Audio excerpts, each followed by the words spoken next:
Good morning students.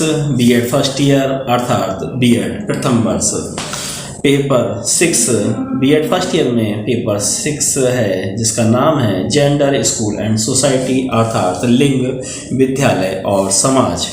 इसमें unit first इकाई 1 के अंतर्गत आज हम जानेंगे पोस्ट मॉडर्निस्ट फेमिनिज्म अर्थात उत्तर आधुनिकवादी नारीवाद। नारीवाद के पूर्ववर्ती सिद्धांत स्वयं को जेंडर वर्ग तथा वर्ग जेंडर के समीकरणों का केंद्रित रखते आए हैं। हालांकि नारीवाद को केवल उत्तरवाद, समाजवाद या रेडिकल सिद्धांतों के आधार पर नहीं देखा जा सकता है, ये इससे कहीं अधिक व्यापक है। उपरोक्त विचारों एवं सिद्धांतों को मिलाकर कई नए प्रकार के नारीवाद ने जन्म लिया है। इसमें से एक प्रकार उत्तर आधुनिक नारीवाद या उत्तर संरचनावाद पोस्ट स्ट्रक्चरल नारीवाद है। इस उत्तर आधुनिक नारीवाद ने कई मुद्दों को उठाया है, जिसमें सांस्कृतिक नारीवाद, कल्चरल फेमिनिज्म, अश्वेत नारीवाद, ब्लैक फेमिनिज्म तथा लेस्बियन नारीवाद, लेस्बियन फेमिनिज्म सम्मिलित हैं। भारत के संबंध में दलित नारीवाद मध्य वर्गीय मुख्यधारा नारीवाद से अलग है। उत्तर आधुनिकता के तहत अस्मिता की राजनीति तथा बहुसांस्कृतिकवाद पर अधिक बल दिया गया है। अगला पॉइंट आता है पोस्ट फेमिनिज्म उत्तर नारीवाद। रेडिकल नारीवादियों की दूसरी लहर जब अनियंत्रित रूप धारण करने लगी तो नारीवाद के खिलाफ एक बैकलैश की स्थिति आ गई, जिसको 1970 से 1980 के संकीर्णवादी ढांचे ने बल दिया। इस प्रकार से दूसरी लहर का विरोध करने वालों में फिलिस शलेफरी प्रमुख रही, जिन्होंने स्टॉप इरा नामक आंदोलन चलाया। उसने स्त्रीवाद के विकल्प के रूप में 1975 में ईगल फोरम की स्थापना की। उसने नारीवाद के अतिवाद का विरोध किया तथा उसे साम्यवादियों की साजिश करार दिया।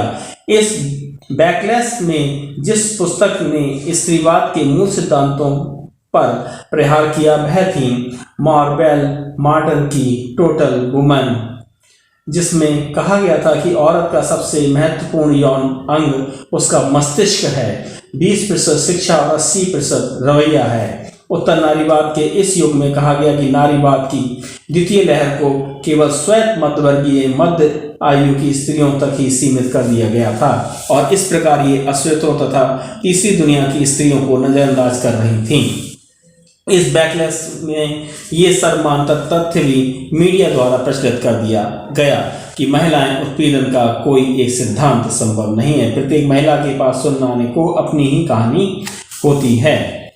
बी पॉइंट आता है ब्लैक फेमिनिज्म अश्वेत नारीवाद। तीसरी लहर के उत्तर आधुनिक नारीवाद में अश्वेत औरतों की अहम भूमिका रही है। वे न केवल लिंग भेद बल्कि नस्लवाद और रंग भेद का शिकार भी बनाई जाती रही हैं। 1920 में जब अश्वेत औरतों ने राष्ट्रीय महिला पार्टी से अपने अधिकारों की रक्षा की अपील की तो इस प्रार्थना को ये कहकर अस्वीकार कर दिया गया कि नारीवाद की ही नहीं अब तो नस्लवाद की समस्या है। दूसरी लहर पर यह आरोप लगाया गया था कि ये केवल श्वेत मध्यवर्गीय मध्य आयु की स्त्रियों तक सीमित होकर रह गई है तथा इस प्रकार अपने अश्वेत स्त्रियां तथा तीसरी दुनिया की स्त्रियों को नजरअंदाज किया गया, जबकि तीसरी लहर ने इस गुमशुदा आवाज को सुनना शुरू किया। तीसरा पॉइंट आपका आता है सी पॉइंट इको फेमिनिज्म पर्यावरणीय नारीवाद। पर्यावरणीय नारीवाद रेडिकल नारीवाद का विस्तार है। इसके अनुसार स्त्री की आधुनिकता पुरुष द्वारा लैंगिक शोषण के कारण से है।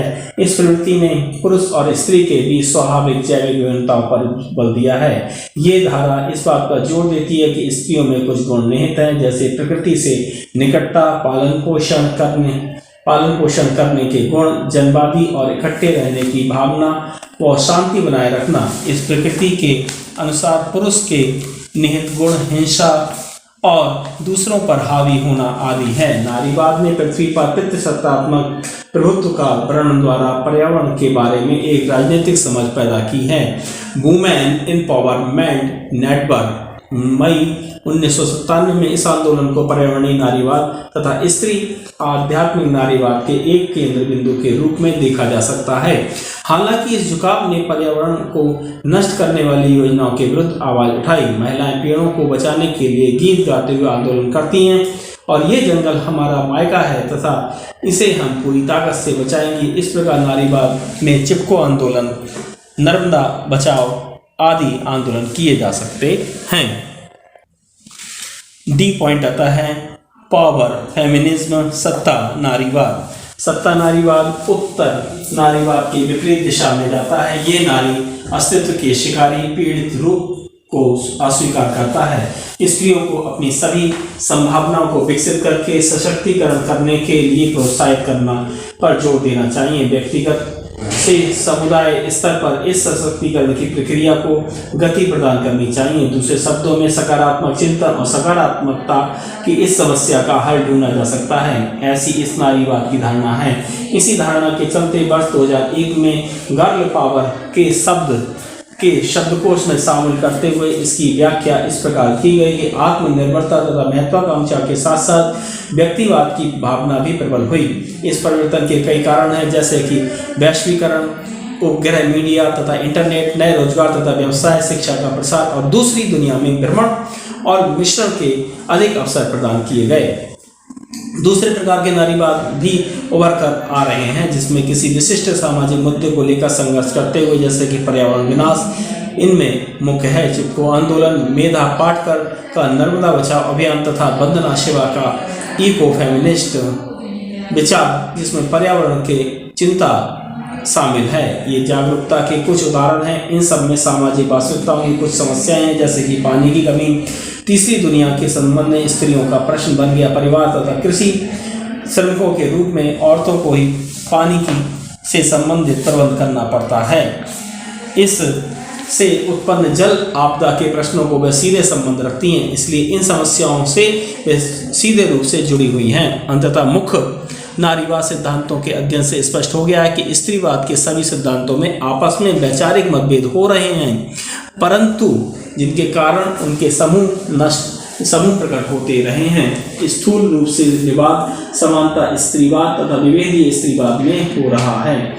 समानता स्त्रीवाद में पुरुषों के समान स्थान तथा अधिकार प्राप्त करने की प्रबल प्रवृत्ति तो थी, और विभेदीय स्त्रीवाद स्त्रियों को तथा पुरुषों के बीच भेदों को स्वीकार करते हुए दोनों के बीच अलग अलग भूमिकाओं को स्वीकार करता है।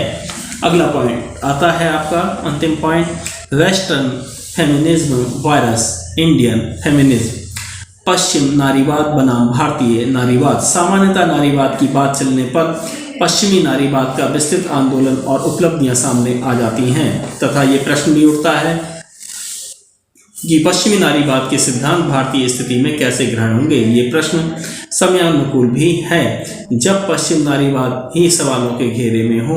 वास्तव में पश्चिमी नारीवाद की विचारधारा तब सामने आई जब वहां की स्त्रियों को मूलभूत अधिकार प्राप्त हो चुके थे। हालांकि इतिहास में उन्होंने इसके लिए लंबे संघर्ष भी किए। इसके परिणाम स्वरूप उन्हें मताधिकार, राजनीतिक और आर्थिक अधिकार भी प्राप्त हुए। चूंकि उन्हें मूल अधिकार पहले से ही मिल चुके थे, इसलिए उनके मुद्दों में यौनिकता, स्त्रीत्व की अवधारणा तथा पुरुषत्व वर्चस्व जैसी अवधारणाओं को जगह मिली। उस समय तक पश्चिमी नारीवाद उच्च वर्गीय स्त्री श्वेत स्त्रियों के कब्जे में था। निम्न वर्गीय तथा अश्वेत स्त्रियां इसमें शामिल नहीं थीं। उस वक्त के पश्चिमी नारीवाद के मुद्दे भारत जैसे देश के लिए महत्वपूर्ण तो थे, परंतु अधिक नहीं थे, क्योंकि भारतीय समाज आज भी एक समानतावादी ढांचे वाला समाज है और यहाँ की स्त्रियों को नागरिक अधिकारों के अलावा अन्य अधिकार न के बराबर प्राप्त हैं। कुछ स्त्रियां हालांकि सक्षम व संपन्न थीं, जिसमें वे पश्चिमी नारीवाद के प्रभाव में आईं। यहाँ भी उन्होंने वही मुद्दे उठाए, यहाँ की ग्रामीण सामाजिक व्यवस्था के लिए खास उपयोगी नहीं थे। नारीवाद की तीसरी लहर, जिसमें मुख्य रूप से लैटिन अमेरिकी, एशियाई और अश्वेत नारियां सम्मिलित थीं, जिसमें उन्होंने विभिन्नता का सम्मान किया तथा नारीवादी अवधारणा को अधिक विस्तार प्राप्त हुआ। उत्तर आधुनिक विचारधारा में विभिन्नता का सम्मान किया जाता था और इसके अनुसार ये विचार किया गया कि एक जैसे सिद्धांत के सभी वर्गों की नारियों की समस्याओं का समाधान नहीं हो सकता है। भिन्न भिन्न वर्गों की समस्याएं अलग अलग हैं, इसलिए उनका समाधान भी अलग अलग ढंग से खोजा जाना चाहिए। इस लहर का भारतीय नारीवादी आंदोलन पर गहरा प्रभाव पड़ा, जिसके तहत दलित नारियों ने आंदोलन पर उच्च वर्गीय सवर्ण नारियों के प्रतिनिधित्व का आरोप लगाया और कहा कि ये नारीवाद दलित, ग्रामीण तथा निर्धन स्त्रियों को बाहर छोड़ देता है, जिसके परिणाम स्वरूप नारीवादियों का ध्यान भारतीय समाज की विभिन्नता पर भी गया और यह विचार विमर्श किया गया कि नारीवाद को भारतीय समाज के अनुसार किस प्रकार से ढाला जा सकता है। अतः 80-90 के दशक में भारतीय समाज के लिए ब्राह्मणवादी पितृसत्ता शब्द का प्रयोग किया जाने लगा। ये शब्द हमारे समाज की जटिल संरचना और फलस्वरूप दलित नारियों के होने वाले तिहरे शोषण को व्यक्त करता है। दलित नारी जाति, वर्ग और पितृसत्ता तीनों के द्वारा शोषण का शिकार होती है। उसे औरत होने के कारण उसके समाज का पुरुष शोषित करता है, गरीब मजदूर होने के कारण भूस्वामी शोषित करता है और दलित होने के कारण उसे सवर्णों द्वारा अपमान भी सहना पड़ता है। ये स्पष्ट है कि भारत में सामाजिक परिस्थितियां पश्चिमी देशों से बिल्कुल भिन्न है, इसलिए पश्चिमी सिद्धांतकारों के विचारों के भारतीय परिप्रेक्ष्य में भी फिर से समझने की जरूरत पड़ती है। इन बारीकियों को समझे बिना भारत में नारीवाद के लिए उठी हर आवाज सतही तथा व्यक्तिगत हितों से संचालित ही मानी जाएगी। भारत में ऐतिहासिक तौर पर स्त्रियों का शोषण इस आधार पर होता है कि वे पुरुषों से महान होती हैं, उनकी क्षमताएं पुरुषों से अधिक हैं, वह दया और प्रेम का सागर है और उसमें अदम्य सहनशीलता है। जबकि पश्चिमी समाज में औरतों के शोषण के पीछे मान्यता ये थी कि पुरुषों के बरक्स कमतर मनुष्य है। मानवता का बोझ लिए हुए भारतीय नारियां कहने के लिए हमेशा से सम्मानीय रही हैं, परंतु वस्तुस्थिति यह है कि उनकी पारिवारिक, सामाजिक, आर्थिक और राजनीतिक हैसियत को हमेशा सीमित किया जाता रहा है। भारत में वर्ग, जाति तथा लिंग की तिगड़ी मिलाकर समता विरोधी समाज का निर्माण करती हैं। इसको तोड़े बिना स्वतंत्रता तथा बात बेईमानी है। हालांकि भारत में ऐसे कई समुदाय हैं, मसलन केरल के नायर, मंगोल की केसेट्टी और कुछ मराठा और बंगाली जातियां, जहां परिवारों में औरतों की सत्ता रहती है, परंतु बड़ी गहनता से देखने पर वहां भी लैंगिक विभाग के दृष्टांत मिलते हैं। गौरतलब है भारत का जनजीवन धार्मिक सामाजिक नियमों से संचालित होता रहा है। अतः भारत की वर्तमान नारीवादी अवधारणा इस बात पर विचार करती है कि गरीब, ग्रामीण, दलित तथा अल्पसंख्यक स्त्रियों की समस्याएं अलग अलग हैं तथा धनी और सवर्ण स्त्रियों की अलग। अतः इन पर भिन्न भिन्न ढंग से विचार किया जाना चाहिए। वर्तमान नारीवाद नारी के साथ ही उन सभी दलित और शोषकों की बात करता है जो सदियों से समाज के हाशिए पर धकेल दिए गए हैं। इसमें स्वयं नारीवादी आंदोलन की कई धाराएं एक साथ कार्यरत हैं। Thanks for watching. धन्यवाद।